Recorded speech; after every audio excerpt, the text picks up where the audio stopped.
Good afternoon, students. First of all, let me congratulate you for getting the interview call. My name is Reghu. This is a special lecture dealing with international relations. Here, we will provide you some understanding about the current developments, which will help you to answer the question posed by the interview board. We have also prepared a booklet and which will be provided to you whenever you are appearing for the mock interview here. The booklet will be given to you. But apart from that, the purpose of this special lecture is to develop a proper viewpoint, a proper opinion, I would say, about the recent developments which are happening. So, this lecture will help you in order to answer questions posed by the board in an appropriate manner. That is the objective of this lecture, right?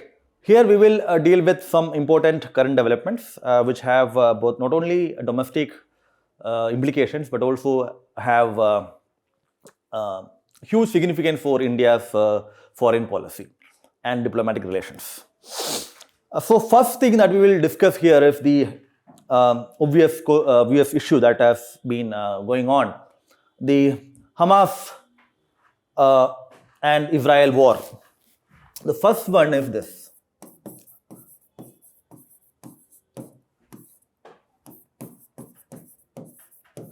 So, as you know that in the backdrop of the historical divide between the Arab world and the Israel, right from the Zionist movement and later the creation of an independent state of Israel. In the backdrop of this historical rivalry, recently what happened was Hamas has attacked the Israel on October 7, 2023, and it is said that more than 1,400 Israeli people were killed by the Hamas fighters, and a large number of hostages were also taken by the Hamas. In retaliation, Israel launched an offensive, I would say a whole-scale offensive on multiple fronts to eliminate Hamas and to free hostages. As we are speaking, the war is still going on. Now, the question that we are posing here, we are trying to address here is this. Why did the Hamas launch an attack on Israel?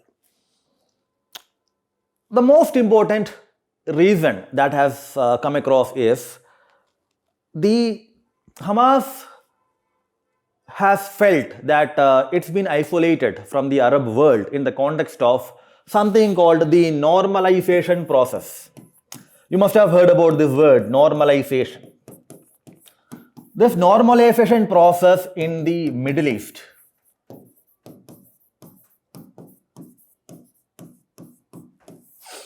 you see, the term Middle East and West Asia are interchangeably used. The Middle East is a term coined by the Europeans, and West Asia is a term which is used in Asian part of the continent, Asian part of the world.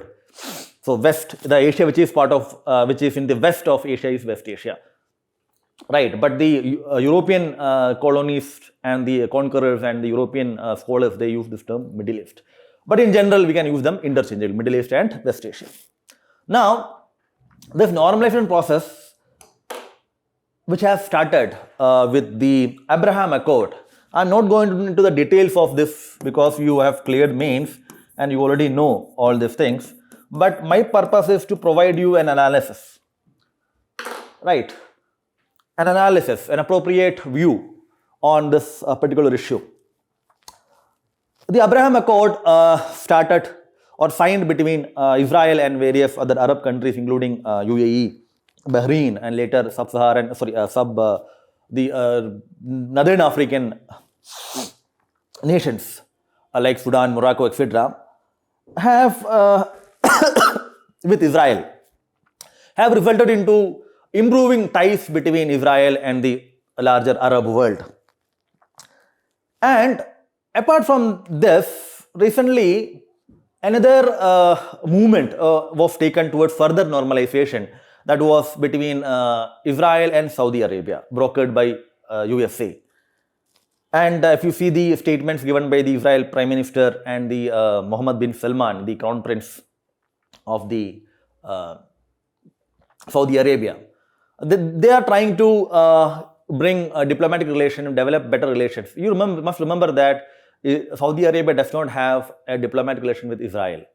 Saudi Arabia does not recognize the sovereignty of Israel on that territory, right? So, because Saudi Arabia feels or views the creation of Israel as an independent state as against the interest of the Arab country, and it has always stood with the Palestinian cause.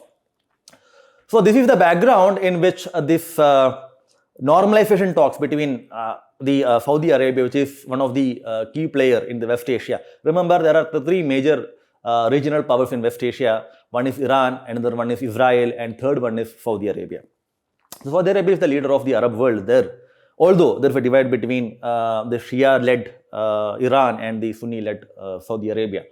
So, if Saudi Arabia is trying to, taking initiative, steps to address or to improve the relation between, or establish relation between, to normalize the relation between the Jewish state of Israel, which in the backdrop of the ongoing Abraham Accord and various other steps taken by Israel and UAE, etc., the Hamas felt that its cause, its fight against Israel has become undermined. It has been isolated from the Arab world.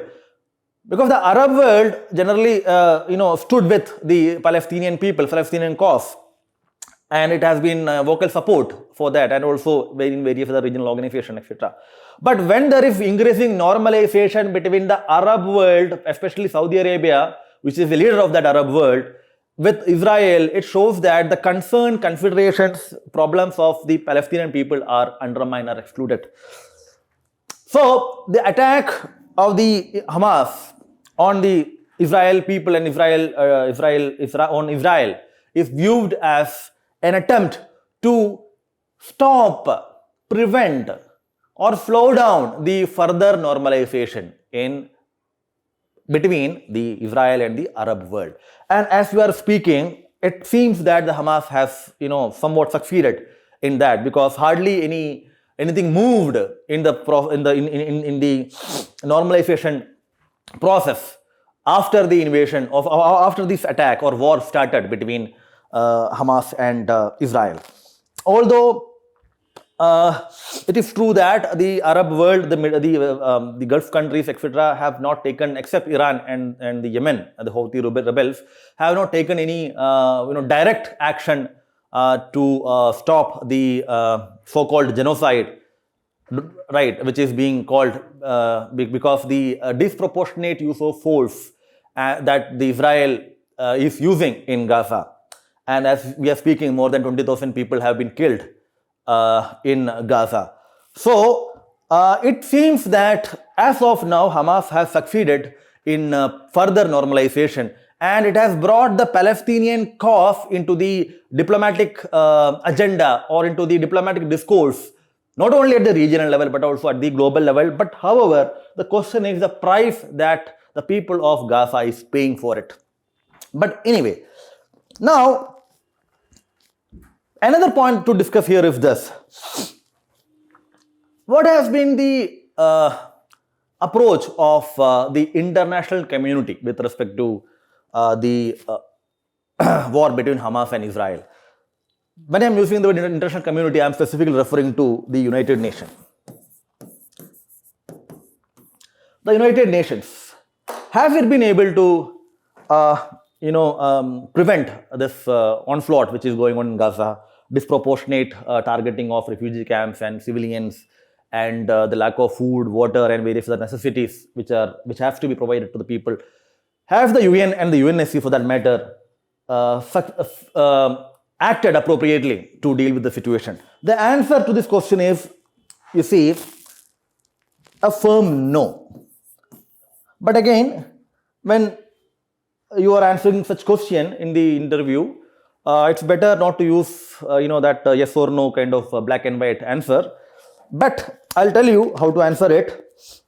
But you see, the UNSC right from the beginning of this war started have tried to take steps to resolutions. The fundamental idea behind these resolutions have been what? Immediate cessation of the hostilities and return to the table of dialogue and diplomacy, and to release hostages, etc. But as far as the USA is concerned, number of resolutions in the UNSC have been vetoed by USA. So USA, being a permanent member, has vetoed at least 2 resolutions in UNSC, which prevented the UNSC from taking or passing the resolution, which would become binding on Israel. Right.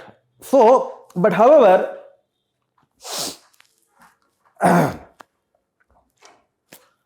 3rd resolution was passed recently in the UNSC, which the USA did not veto. Now, what is the content of the resolution? The resolution calls for immediate humanitarian assistance. So, the resolution called for humanitarian assistance to the people of Gaza, number 1. Number 2, it talks about creation of sustainable conditions. Creation of conditions for sustainable peace in the region. You see, the resolution does not call for ceasefire. The resolution does not call for ceasefire. The resolution does not call for withdrawal of Israeli troops from Gaza. So it does not address the essential aspect, which is immediate ceasefire and withdrawal of troops from Gaza by Israel. It does not address that. So it is a watered down resolution which essentially says that humanitarian aid should be provided to the people of Gaza, and there should be creation of conditions for sustainable cessation of hostilities. Sustainable cessation of hostilities. So it does not call for an immediate cessation of hostilities. Not only that, it does not call for ceasefire. But although that might be the case,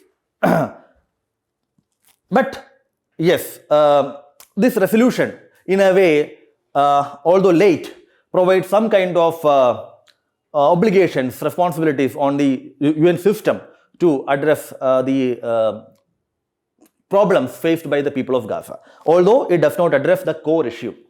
Now, what about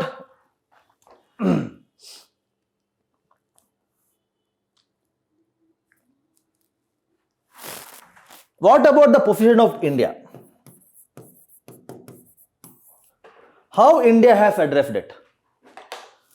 Again, it's a very tricky, difficult question to answer, although we know the answer. But the point is that the answer which you may want to speak out of your mind, from your mind, may not be the appropriate one, right? Remember, you are going to represent the government in whichever position you are, right? So it might not be appropriate to take a view which disregards the position of the government of India. In UNGA, as far as UNGA is concerned, in UNGA, government of India has abstained. India has abstained from the resolutions calling for a cessation of hostilities and ceasefire, etc., etc. That is one. You must remember this.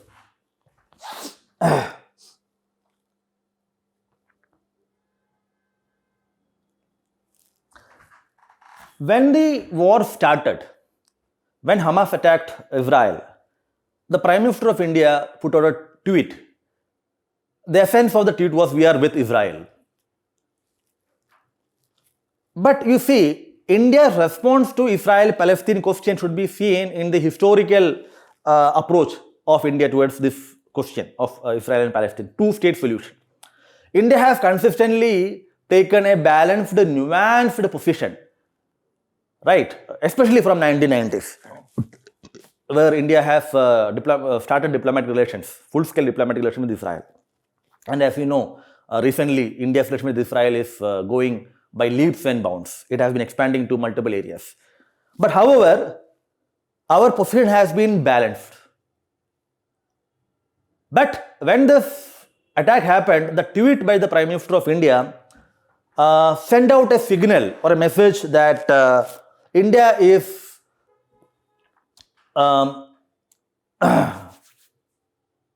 India is taking a more pro-Israel approach. India is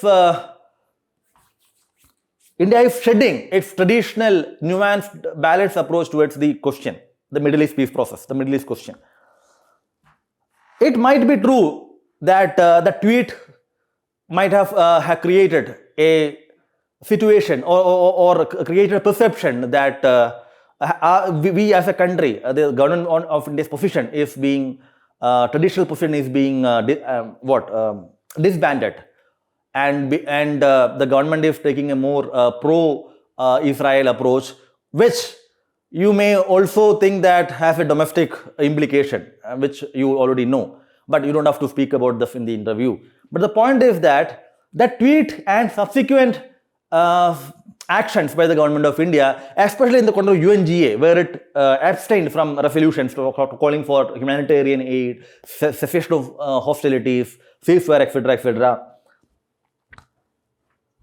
These initial deficient actions of India, both at the government level and at the UN level, may create an impression that we are moving away from the traditional nuanced position with respect to Israel and Palestine question, and we are moving towards a more pro-Israel approach.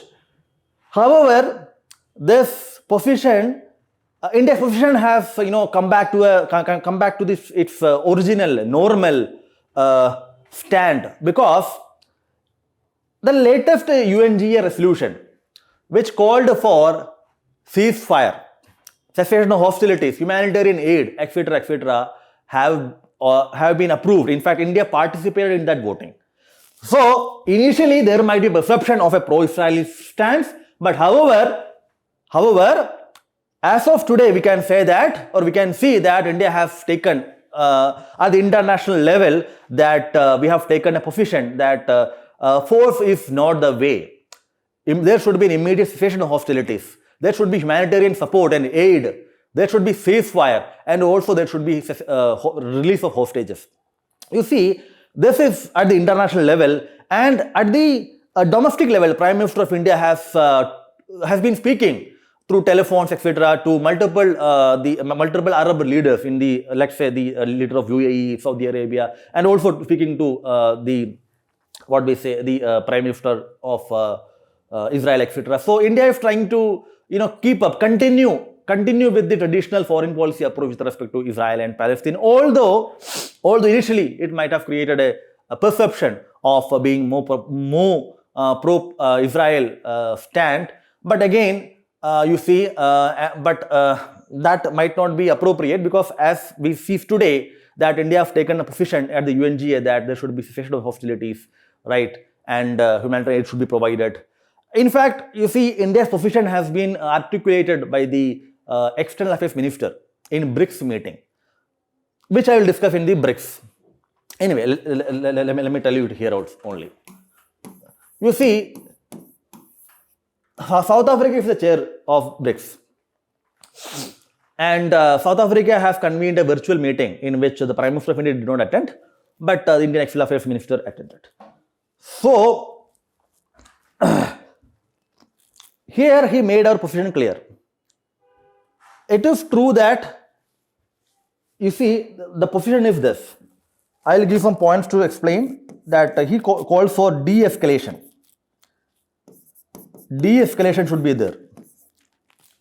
De-escalation of hostilities. You see, India has never asked Israel to withdraw its troops. India has never condemned or criticized Israel. Although in that BRICS BRICS virtual meeting, India did not call for ceasefire there. This will help you, this point also will help you in the context of when we discuss BRICS. But the point I am trying to make is this: de-escalation, humanitarian aid, dialogue and diplomacy.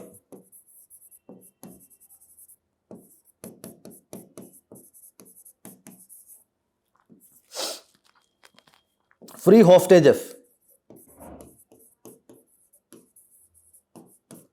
etc. Okay, one important point is this. So tell you, India says observe international humanitarian law. Observe international humanitarian law. But the point is that you hardly see in that position of India. India has never asked Israel to stop attacking, etc., etc. But it does not matter. You at the governmental level you speak like that. But India's position at the global level is clear, especially from the UNGA voting. That should be the position. India at the UNGA made it clear, become a part of the recent resolution which called for cessation of hostilities, ceasefire, release of hostages, humanitarian, etc., etc. That is India's position, right? And India has been consistently in touch with various Arab leaders and Israel to address the issue of the problem, the conflicts which is happening. You don't have to take any critical perspective of the Indian government, right? As far as this is concerned, you may be prompted to create to answer in such a way that to criticize that government of Prime Minister tweeted against Hamas and Israel. Why do you think so? Does this tweet, because head of the government, right, explains the position of India, etc., etc. See, we require both as far as this is concerned. Middle East, the West Asia, we cannot be hostile to the Middle East, West Asia, which because of the large number of the requirement of energy, the remittances. India's diaspora is there, and there are also geopolitical considerations which we'll see in the context of IMEC, right, in later. But the point is this: India's position is very clear. In UNGA resolution, we voted for cessation of hostilities, humanitarian aid, ceasefire, etc., etc. That is our position. And India's foreign policy. India always insist upon peaceful resolution of disputes at the international level. One of the determinant of India's foreign policy is this. What is that? Centrality of UN. So UN should be the center or the core mechanism through which resolution can be or conflict can be addressed, resolved. Peace is the way. Dialogue is the way. Diplomacy is the way. Not what we say force. Right? This is one. Now, if a question is asked about what should be done, to address the Hamas and Israel war, what can be done? Can you suggest some measures, mechanism, recommendation, etc.? What will you do? You see, two things. We can address this issue in the short term and long term. Short term. What short term? There should be an immediate ceasefire. Ceasefire. You see, if Israel and Hamas they could agree to cessation of hostility, ceasefire for some days in which Hamas release some hostages, right? And there have been aid to Gaza, etc. So the immediate short-term step should be ceasefire. This ceasefire can be brokered by UN or any regional body. Ceasefire is required. And the ceasefire should be accompanied. Ceasefire should be accompanied by release of hostages.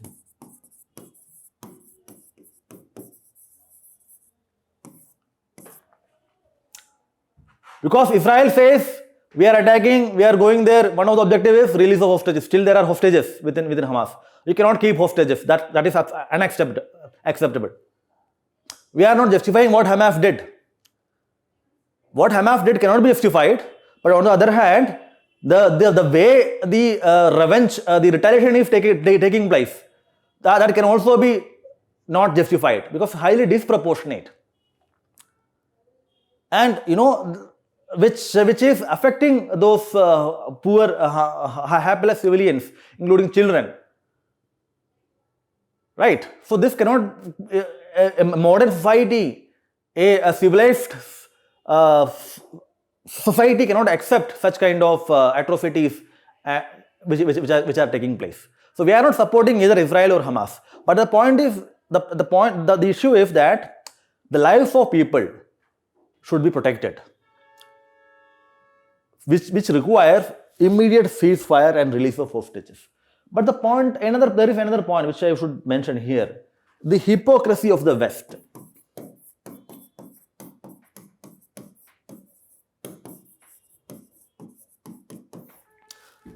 When this Israel started attacking Hamas, the president of USA visited, I think UK Prime Minister visited. The West is in support with Israel. This hypocrisy, because I will point out one point here. When there is attack against Ukraine, Russia, then entire West says Russia is the aggressor, etc., etc. Stop. We'll discuss that in Ukraine war later. But here what is happening? The Western nations have been in consistent support for Israel, although recently we can see somewhat a nuanced position by the West, but still the Western nations are supporting Israel in this so-called genocide which is happening in Gaza. Although again, don't be emotional, don't use these words. So Western nations have been supporting both internationally at the UN level, with aid, assistance, the global support, and various other intelligence support, etc. So without this support, this could not have happened. Now I am saying this ceasefire, release of hostages, and humanitarian aid, continuous supply, sustainable continuous supply of humanitarian aid should also be given. These things cannot happen without the support of the West. We require a change in the position taken by the Western nations, especially USA and UK, with respect to this. But again, we require an immediate ceasefire, release of hostages, and humanitarian assistance. And if we can add, which will be a difficult thing to do, withdraw of forces. Withdraw of forces by Israel from Gaza.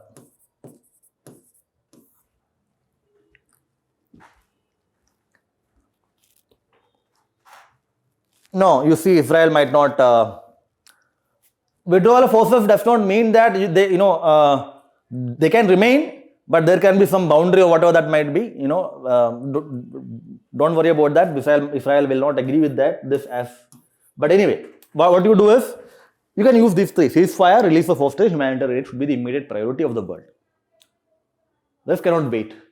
And the longer term, again, long term is that Middle East peace process should begin. What we call the two-state solution, which you know. And not only that, these are, I know that moral war crimes. Inquiry investigation maybe at the behest of UN, and right, to deal with the war crimes, to bring to account the people who bring to account the people from people from Hamas as well as the Israeli Defense Forces. But again, these things may not happen. But again,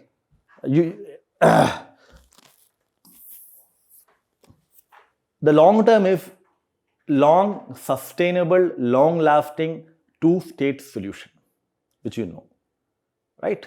This can be an approach of addressing it. You see, the purpose of asking a question by the interview board to find out how you look at the issues around you. An appropriately formulated response should be made. Right? This is an appropriate response which will be accepted. Whether it will work? Yes, it can work. It should work as far as especially your short-term measures are concerned. And what can India do? Yes, India can use its good offices, diplomatic channel to bring to bring the the warring parties to table.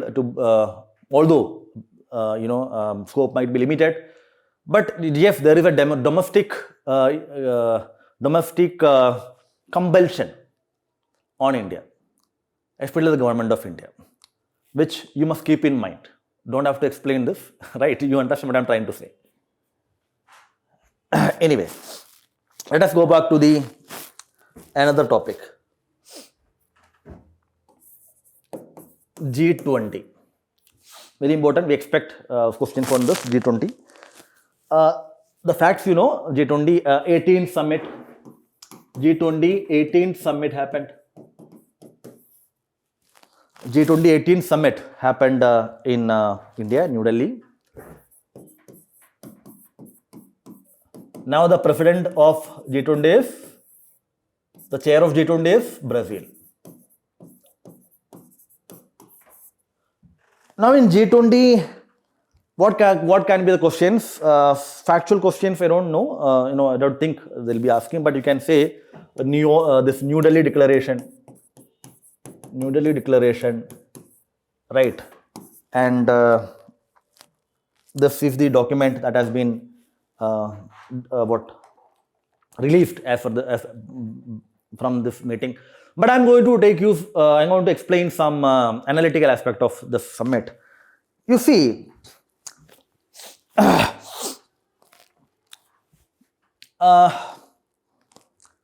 when India became the president of G20, and it has conducted a large number of meetings, but hardly any meeting resulted in consensus. Because the Ukraine issue, which we'll discuss later, the Ukraine issue created a wedge between the West and the East. When I'm saying East, Russia, China, right, and others.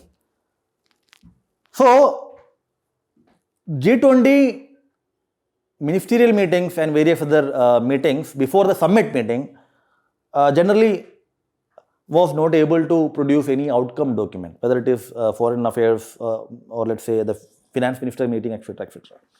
Because of the divide between the West and the East in the context of Ukraine. Because the West wanted that that outcome document should have references, in fact, content dealing with the Russian action on Ukraine, right?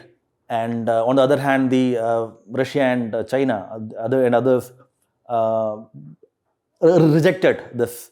Because and due to this, lack of consensus was there, and because of that, hardly any outcome documents were put out from this meeting.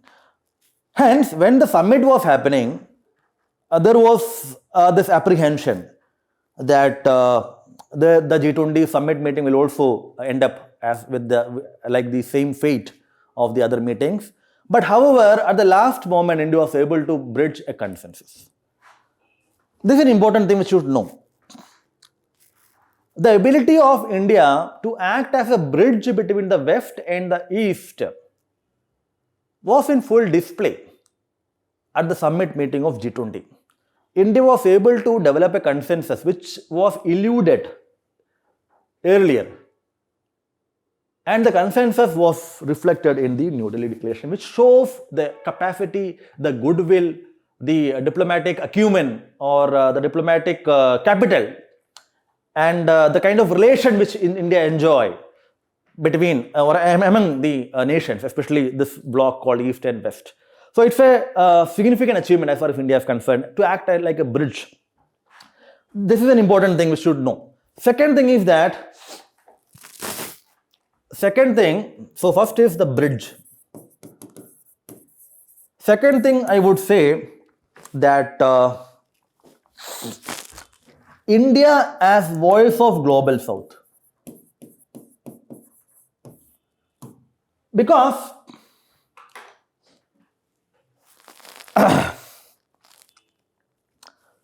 when India became the president of G20, one of the agenda that India has developed to be a part of the discourse of the G20 deliberation is the problems concerning the global south. So that the developing nations, the post-colonial countries of Latin America, Africa, Asia, and various other nations, right?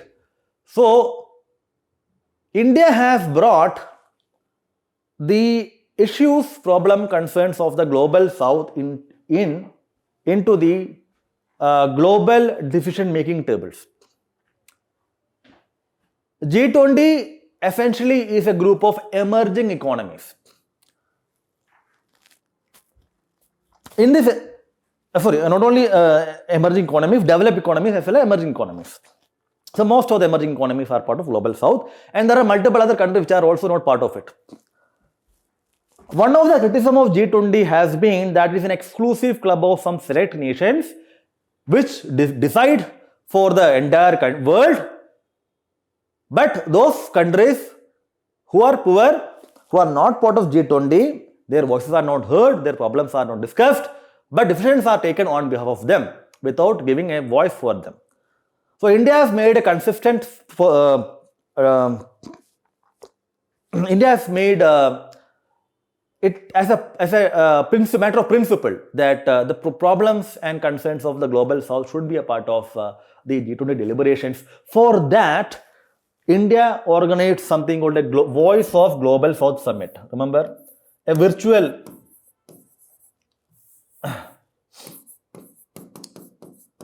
Voice of Global South Summit.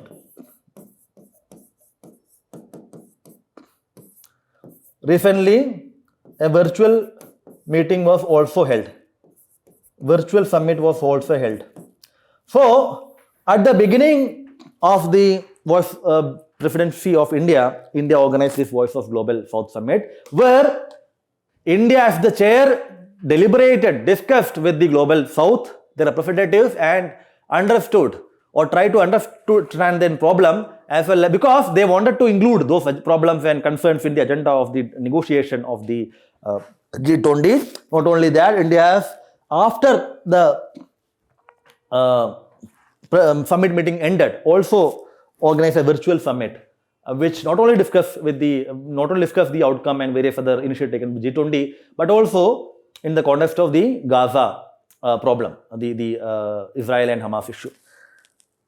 So, apart from acting as a bridge, India was also able to come out as an important claimant to lead the global south. India has made G20 more inclusive, representative, and democratic, not only by including the agendas concerned of the global south, but also taking initiative to include African Union. African Union has been included as a member. African Union has around, I think, 55 members. Just check the fact. 55 members. Only one member from Africa was there, that was South Africa, right? Now the African Union is a part of the G20. So not only through principles, but also through membership, it has brought the G20, it has made G20 more inclusive and participative. That is one. That is two. And not only that, India has used this G20 meeting for what? For, I would say, creation of few new initiatives at the international level. One was the Global Biofuel Alliance. This Global Biofuel Alliance was launched on the sidelines of G20, which has, remember, this is not an initiative of G20. Global Biofuel Alliance is not an initiative of G20, it is an initiative of some countries including India, Brazil, India, Argentina, Saudi, etc. Right? Look at the membership. It is not an initiative of G20. It is launched on the sidelines of G20. at the initiative of India, right? Global Biofuel Alliance. Another one launched was this India, Middle East, Europe Economic Corridor, IMEC, which you know. Now, this IMEC is an important area. As you know, India, I have a map here, if I can show you that. Okay, before that, let me explain this. Again, this is not an initiative of G20. It is launched on the sidelines of G20, which has signed this agreement, or the memorandum of understanding was signed by countries like India, USA, Saudi Arabia, UAE, European Union, Italy, France and Germany. Yes. So 7 countries and 1 EU signed. Now this is an economic corridor, which means what? A multimodal connectivity project which will connect India to Europe through Middle East, which will have air corridor, transport corridor, rail and various other industrial development, etc., etc. But remember, the modalities, the details of the IMEC are not actually in the public domain, which is being worked out. But I have a map to show you. I'll show you that map, which will provide you an understanding of it, that how tentatively it will work. This one, yes, this one. So Mumbai, if tentatively, it might be JNPT. From Mumbai, it will go to UAE and to Saudi Arabia, Riyadh, and there are multiple other ports here. There are multiple nodes, etc. In fact, you see, there was an article in, I think, Indian Express or Hindu, written by Amitabh Kant, that the article is an assessment of the G20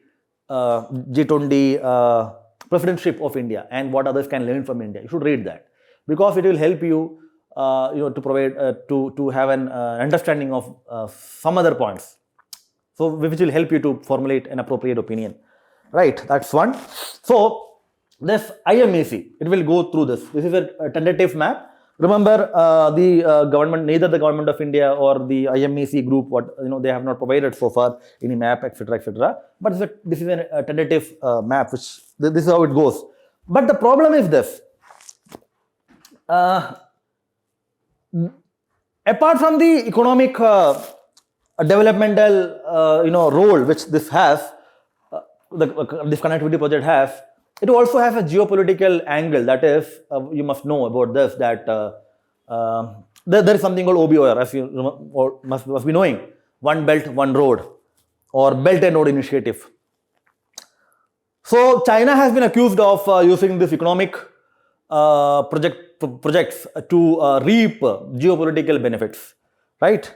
So, which has been criticized by many countries, and which has resulted into debt trap to multiple nations, including Maldives and Sri Lanka and others, protests, etc., etc. So the G7 nations and the West, particularly, they were trying to bring an alternative, alternative project, which was earlier started by G7. It was known as PGII, Partnership for Growth, Investment and Infrastructure. PGII. Right. But this did not take off. So it is held that this IMEC is another revamped, reformulated, repackaged version of that PGII, whatever that might be. But this is an important project which will bridge, which will promote connectivity development, infrastructural development, etc., in the entire region, right? And not only this will go through multiple ports and multiple strategic positions. Yes, it has a geopolitical angle. If you see the route and the countries, etc., China is not part of it. Iran is not there, right? So far. So all those, the bloc, I would say, the bloc in the sense, the East bloc or the anti-West. Don't use the word anti-West. The China-led bloc, you may call, or China-led grouping. The countries or the countries in that fold are not exactly, they are not part of this. So you might say, right. So which hence you may see that there are multiple there is a geopolitical angle. In fact, some of the port, if I am not wrong, this Piraeus port in Greece is also having some Chinese partner, Chinese stake there. So yes, the IMAC, apart from an economic angle, has a geopolitical, can have, it's better to use this word, can have a geopolitical angle because of the membership as well as the presence of OBO-led projects in this area. And also, there is another thing you should know, that in the context of the pivot to Asia policy of USA, this pivot to Asia has multiple dimensions, but one important dimension is that the USA is trying to, in fact, have tried to move its military and diplomatic capital from the Middle East to Asia. You should know this development in the context of Indo-Pacific. So the USA has been trying to shift the diplomatic and military capital from the larger West to the West Asia to the East Asia or the Southeast Asia because of the Chinese threat and Chinese hegemony in that place, which resulted into a vacuum in the Middle East, which has been trying to be, trying to be filled by China, because China has recently, has been on an outreach with the Gulf states. Recently, China has held a summit meeting with the Gulf nations, and China has entered into agreement with Iran and Saudi Arabia, etc., etc. Right. So this IMEC not only can have a challenge to the OBOAR, but also can bring back USA into the West Asia. So it's a kind of bringing back, going back home, you can say, going back to the Middle East. So it shows that the USA is not altogether moving away from it. USA is trying to bring its influence back to the Middle East. This not can be seen in the context of Abraham Accord as well as in the context of this IMAC. But again, the Gaza war. This war has, this war has posed a lot of challenges to these plans, because IMEC, when it was conceived, the concern was this. I mean, how it is possible to connect this entire region? There are multiple, financial issues, the logistical problems, security challenges, and etc., etc. Right. Apart from that, this war has created a lot of problems because the focus of the region shifted, not only of the Middle East but also the USA and others and Israel. You see, this map shows Israel, but the MOU is not signed by Israel. MOU is not signed by France, Italy. No, MOU was not signed by Israel. But again, other countries can join. But you see, the immediate priority in this region has become this Hamas and war, etc., etc. So, which essentially put this IMAC into the back burner. It has removed IMAC from the discourse in this region. So, apart from the financial and economic challenges, this geopolitical, this war and conflict has also, created multiple challenges to this IMAC. But remember, IMAC is not part of G20. It is launched on the sidelines of G20. Right? Apart from, yes. Now, anything else about G20? Yes, if we want to assess the performance of India, yes, you can say that on the positive side, we made it more inclusive, we brought the voice of South, right? Not only that, we in fact, the number of meeting, 200 plus meeting we have conducted, right? In fact, we conducted these meetings across the various Indian cities, and capital, various locations, right? So, which essentially made G20 more important organization, right? And not only that, as earlier mainly UPSC aspirants and the government official knew about G20. Now each and every individuals in this country generally know about G20, right? So government has made it more participative, inclusive, democratic, this G20, deliberations, and right. But there are also concerns in the sense that well, I don't know if a question will be asked on this, but you may be tempted to answer this. There is an issue here, that is, one is politicization, which you know, but you may not be able to use this word, but you can say, you see, politicization. Because this is self-explanatory for you, you know that, how it is being done. But instead of using this word in this manner, you can say there are also some perception of, politicization of the meetings of G20 and for electoral gains. But however, this view is not appropriate, as the purpose of this large number of meetings and others are, to bring to make the discourse more inclusive and representative, right? And you definitely, if you conduct a lot of meetings in various other places, which will also provide what we say boost to economic activities and right, etc., etc. So you cannot say that there is politicization of meeting for electoral gains. The government published the meetings, deliberation, etc., because in order to create awareness among people and to make it more inclusive and participative. So you cannot say that it is a politicization for electoral gains.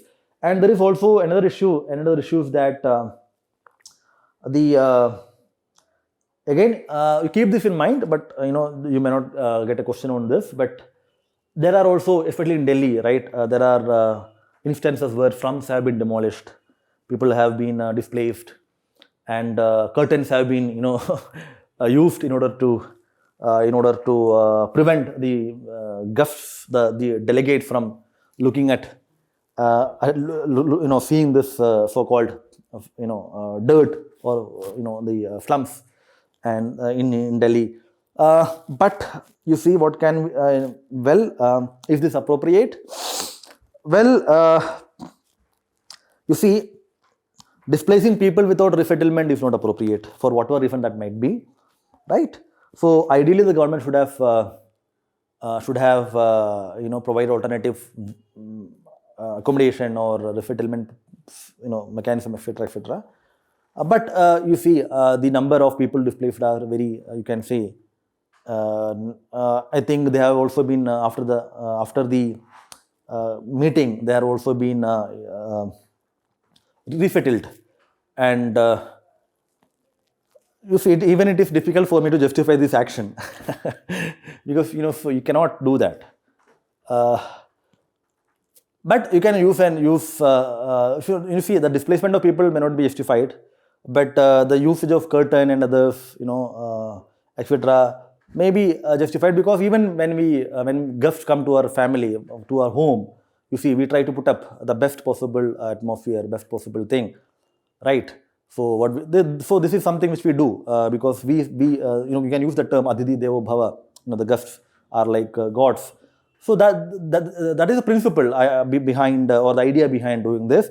Although it is true that at some level, at some instances, such things have become excessive, which the government should not repeat, and the official should be more circumspect, right? The official should not be more enthusiastic, while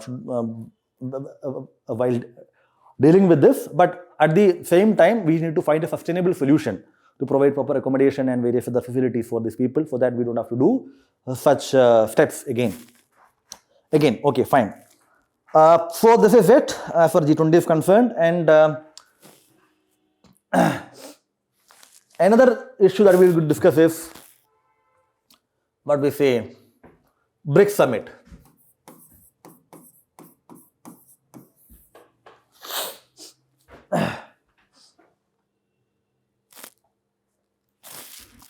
th BRICS Summit happened in India, South Africa. 15th BRICS Summit, which provided something called Johannesburg Declaration. Apart from that, one important thing that happened is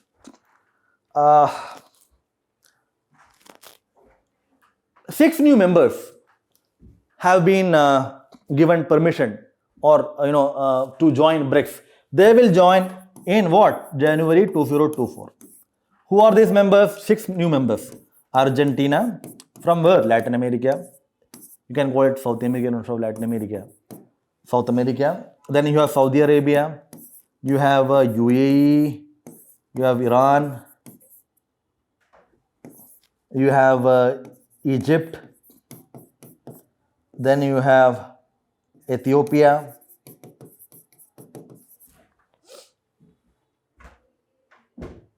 One, two, three, four.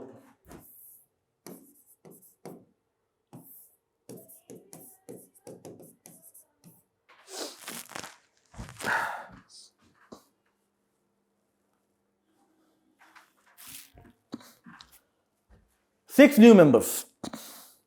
An important step because BRICS is an institution of Global South.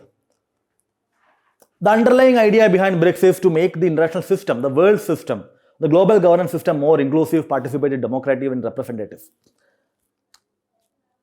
And to give the voice to a Global South and emerging economies, a critical space in deciding the global making decisions with respect to critical problems that the humanity faces. One of the important objective of BRICS is to something called reforming multilateralism. Reformed multilateralism.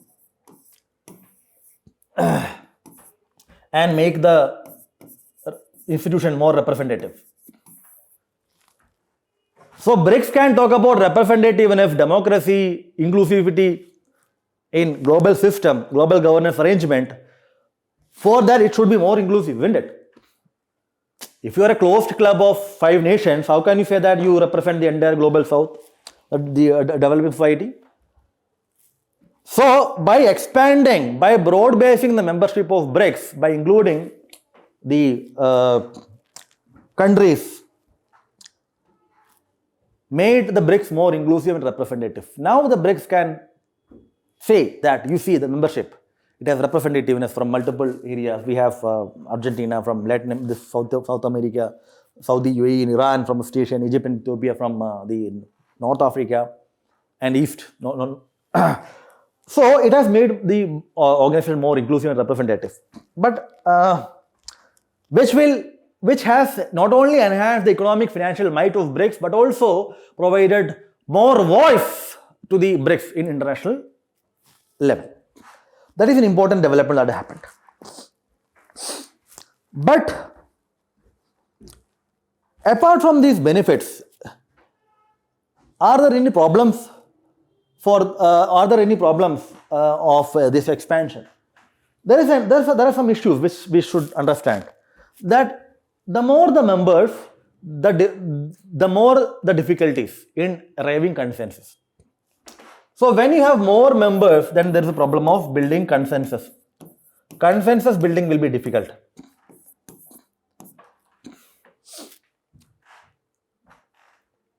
Apart from that, there is a feeling that BRICS is controlled by China. Chinese hold over BRICS is somewhat more pronounced.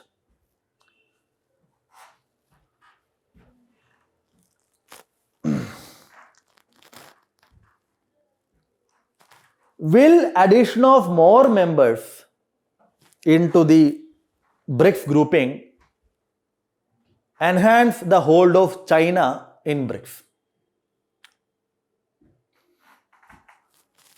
This is a legitimate concern, especially in the context of, Russia-China axis. In BRICS, Russia-China, right? And you know that China has a significant presence in Latin America. Trade-wise and various other diplomatic initiatives. And you should see the Saudi Arabia and Iran in the context of Chinese interest, because as I mentioned, there has been China and Iran have entered into strategic partnership. China is on outreach mode with respect to the Middle East. So there is an increasing momentum in the partnership and engagement between China and Iran and Saudi Arabia. Right.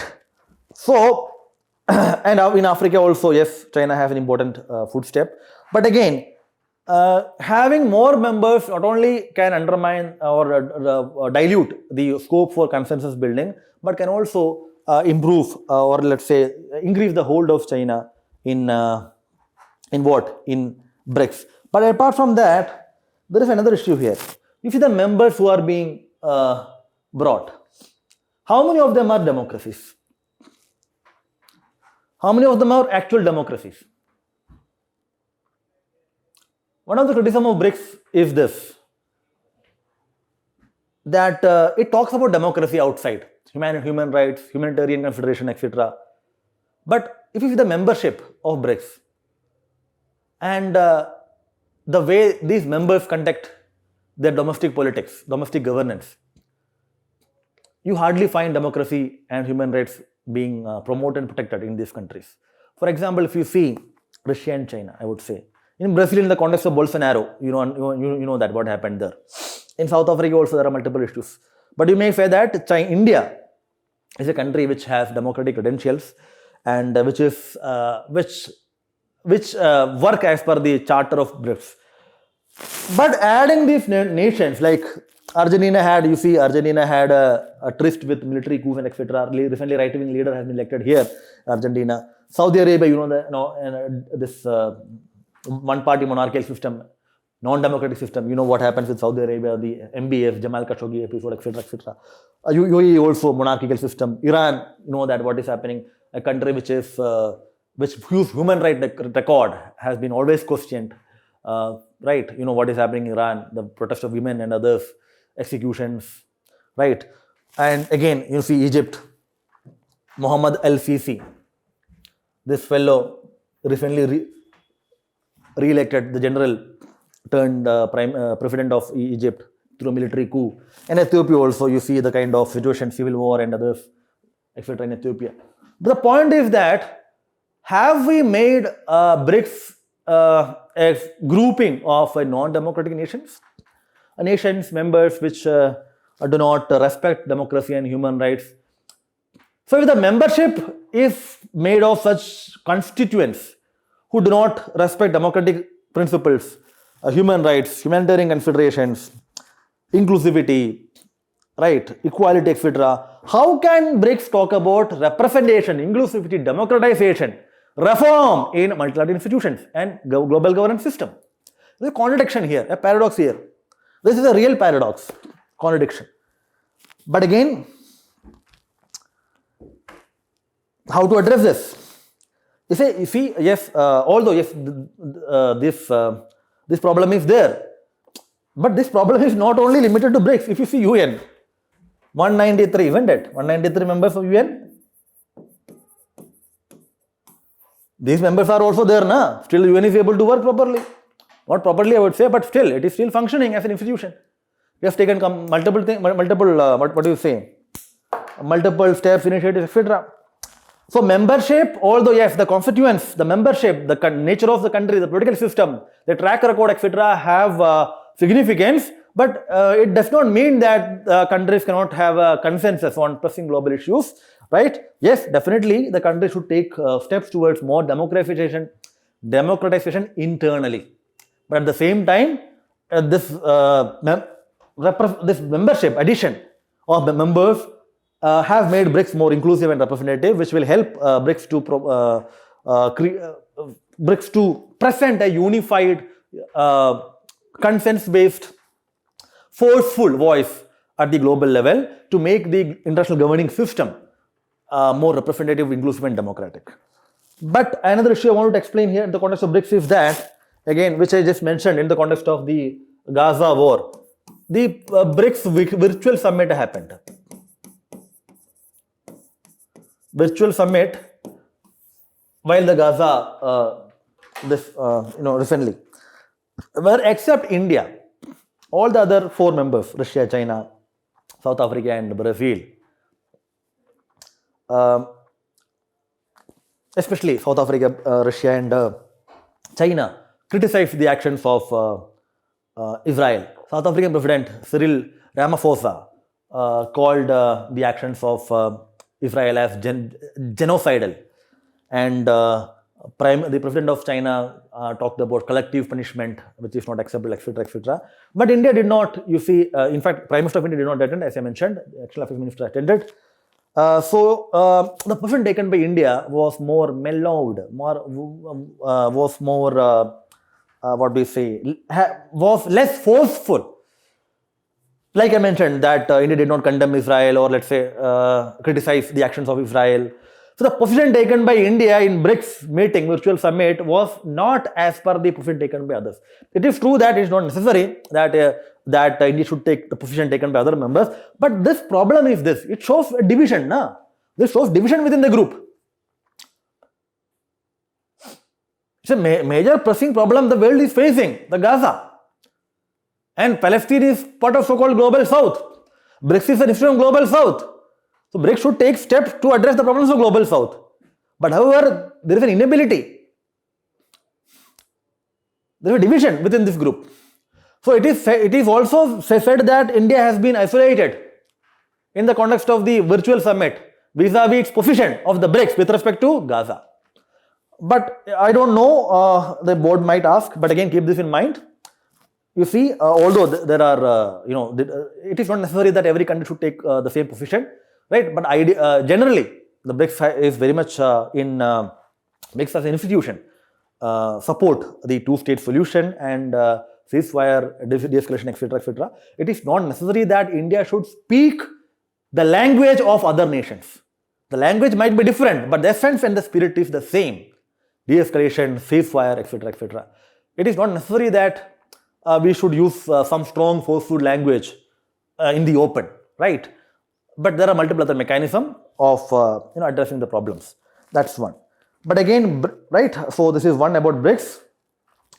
Another issue that I'll discuss here is after that we will finish, and I'll try to take another session also with respect to India's neighborhood policy, the Maldives issue, right, and various other important international relation topics. So this is the Ukraine war.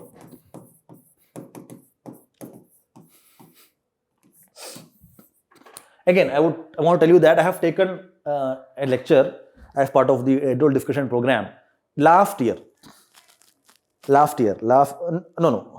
last year, I think this year, January or February, which is available in YouTube. What I do is, along with this link, I will send you that link too, where I have discussed some topics like disarmament, comprehensive discussion, disarmament, Indo-Pacific I discussed, Indo-Pacific. This is a very important thing. You might have a question on this. Indo-Pacific, what is Indo-Pacific? How this from Asia-Pacific to Indo-Pacific, Asia-Pacific to Indo-Pacific, how this has changed, what is the significance, importance, right? What are the problems here? Is there a geography limit on Indo-Pacific, etc., etc., right? This you will get there, disarmament, Indo-Pacific, and this Middle East peace process. Middle East peace process. I've explained this Middle East peace process, this one, which will provide you a holistic understanding of the historical background and others, etc., etc. Apart from that, there is another one. There were 5 topics, you remember. One was about India-Australia, and yes, there was another, I think, Indo-Germany, EU, European Union. I think this was about European Union. European Union, you see, India, UK, FTA has been on discussion. There is, so European Union, this is another one here. So I'll send you the link then, right? So you can watch it, although it's right. And so it will help you to get a grasp of issues from a conceptual point of view. You will be able to understand what exactly it is. I can guarantee that you hardly find about such discussion in the classes and others, because this is a product of substantial research and understanding. But anyway, let me come back to this Ukraine war. February 2022. I'm not going to the details of it. You already know that. But few things I should tell you, which will help you to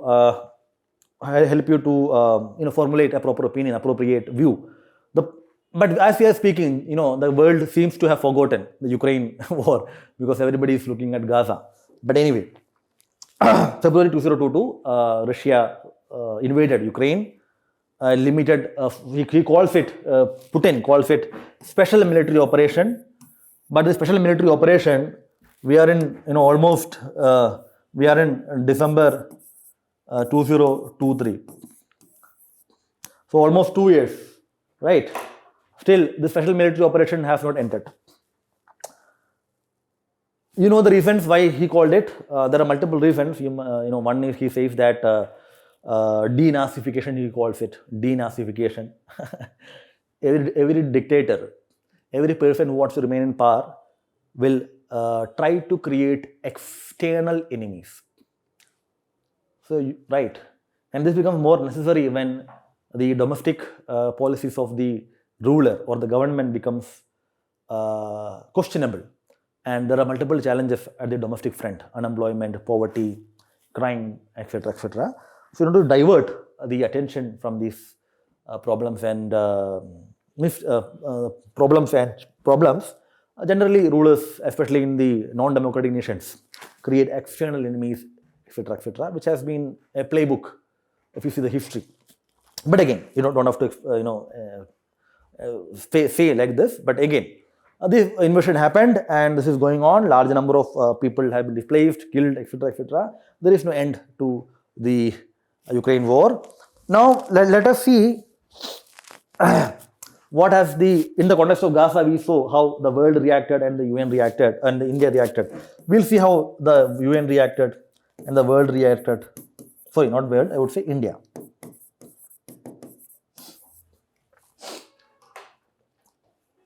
As USA vetoed multiple UNSC resolutions at the UNSC to stop war, to withdraw forces, etc., etc., which was vetoed by Russia. You see, this is the irony that a country which is the aggressor is part of a decision-making body which is to address that aggressor, which is to take action against the aggressor. There cannot be a better example of something called conflict of interest or absolutism, I would say. So Russia has consistently vetoed the resolutions by UNSC. So UNSC has become defunct as far as the Russian invasion is concerned. And primary objective of UNSC is to enforce peace, and promote security. But it has failed as far as the Ukraine is concerned. Even Gaza, I would say. If possible, I'll take another topic on this: the failure of UN, UNSC, etc., in preventing this conflict, etc., etc. But again, so UNSC has become defunct as far as this is concerned because of this consistent veto being applied by Russia and the support given by China, right? And so the UNGA has taken upon itself the mandate of passing resolutions and others. But remember, UNGA resolutions are non-binding, unlike the binding resolution of UNSC. So UNGA has taken multiple resolutions, provided like cessation of hostilities, withdrawal forces, humanitarian assistance, all those things, etc., etc. But nothing happened. And not only UNGA, the UNHRC, the Human Rights Council, has suspended Russia's membership, right? The International Court of Justice has ordered stopping of hostilities and asked the Russian troops to withdraw from Ukraine, etc., etc. Right? This has not happened. So, International Atomic Energy Agency also taken steps. ICJ have taken steps. UNHRC has taken steps. The UNGA have taken steps. But although they have taken steps, but these steps have no force because they don't have any mechanism. In fact, their resolutions are not binding. You can suspend Russia, but it did not bring any concrete steps on the ground, right? So I would say that although the global governing bodies, especially the UN, especially UNGA have taken multiple steps, but largely these steps have been ineffective. That's one. But what has been India's position? India has abstained from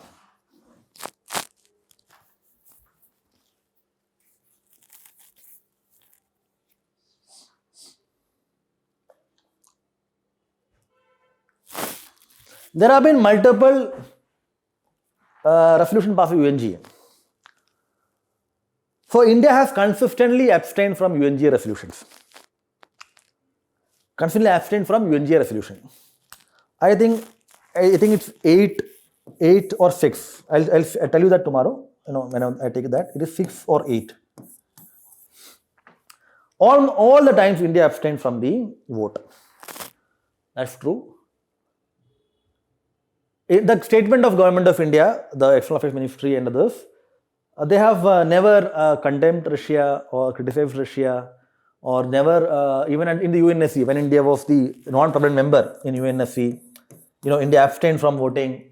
India did not take a position which is against the Russian interest.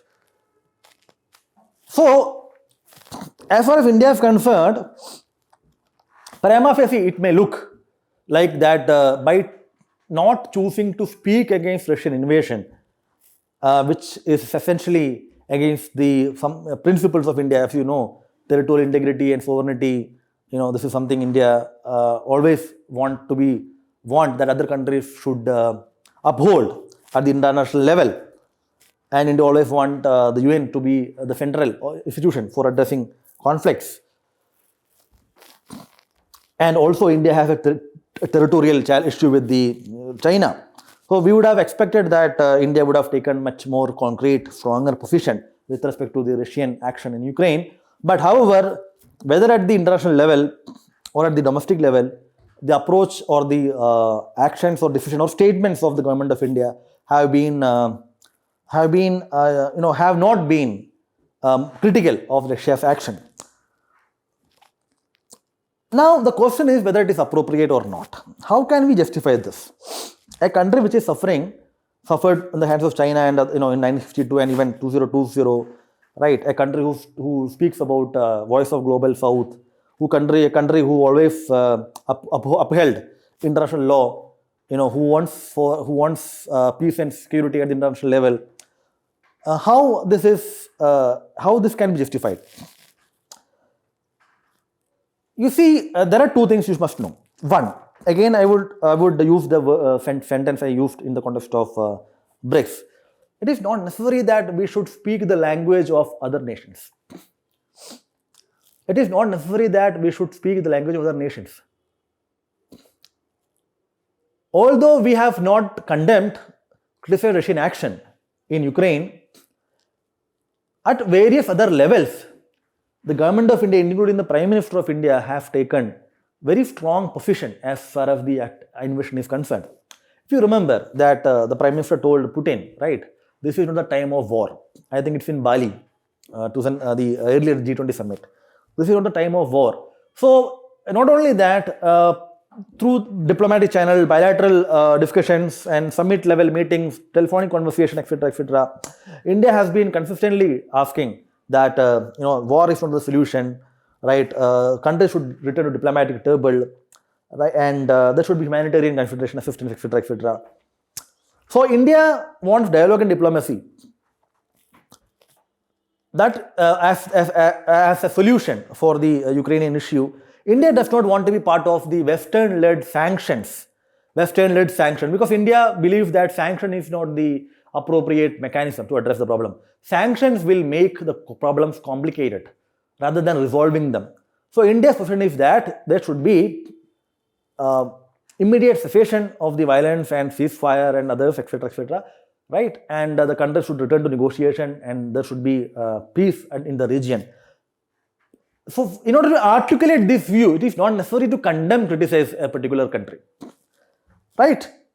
Apart from that, there is a domestic compulsion which India has, as you know that. Russia has been a traditional, historical, old weather friend.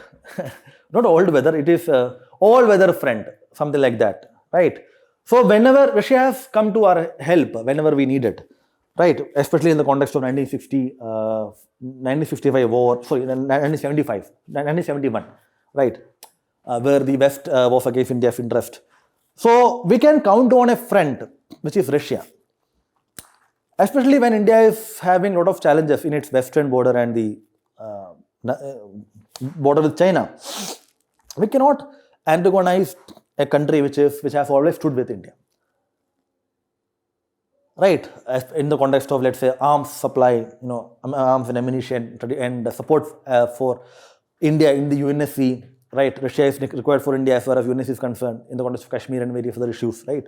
So we cannot take such steps or actions to antagonize Russia and to alienate Russia. So our domestic compulsions, domestic reasons are some of the causes that why we have taken this position. But again, you must know that it is not necessary that we should speak the language of the West. There are multiple other ways of doing it. We are an independent country having an independent position with respect to international issues. So we will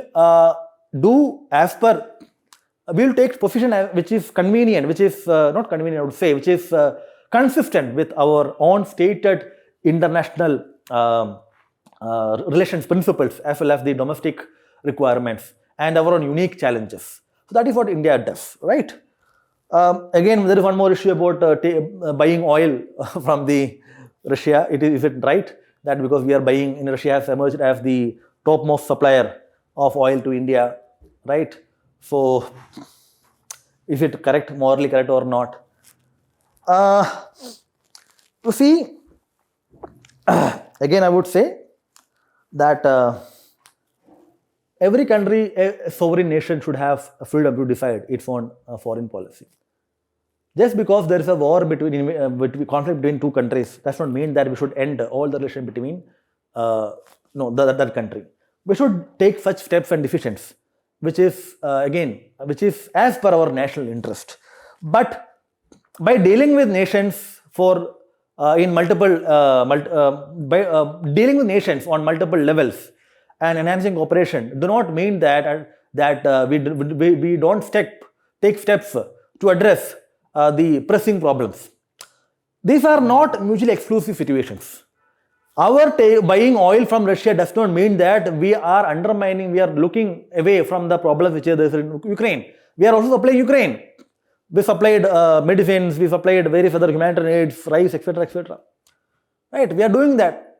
We are also helping to facilitate talks and other things. So these are not mutually exclusive actions. Doing A does not mean not doing B. We are doing everything simultaneously, right? So, and not only that, we are a country which is dependent upon the import of crude. We require that. We are developing nation. We require that. So it is not morally incorrect to say that we are buying oil from them. But there are also people in Russia, right? The sanction is imposed on them. The people are suffering. We cannot say that the entire money which is gained from the trade of oil is being used for war. No, there are people, right? So this approach may not be right?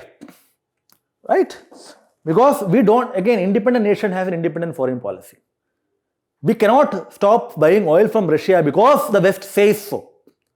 No, we'll take our own decision, which is consistent with our own domestic requirement and our stated international foreign policy principles.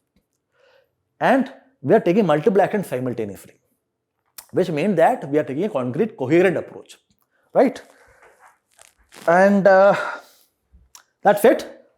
I'll see you later. Maybe tomorrow. I'll record another lecture, right, for 2 hours, where we'll see the neighborhood first policy and some other important issues with respect to India-US relation, right, etc., etc. So all the best. Thank you so much.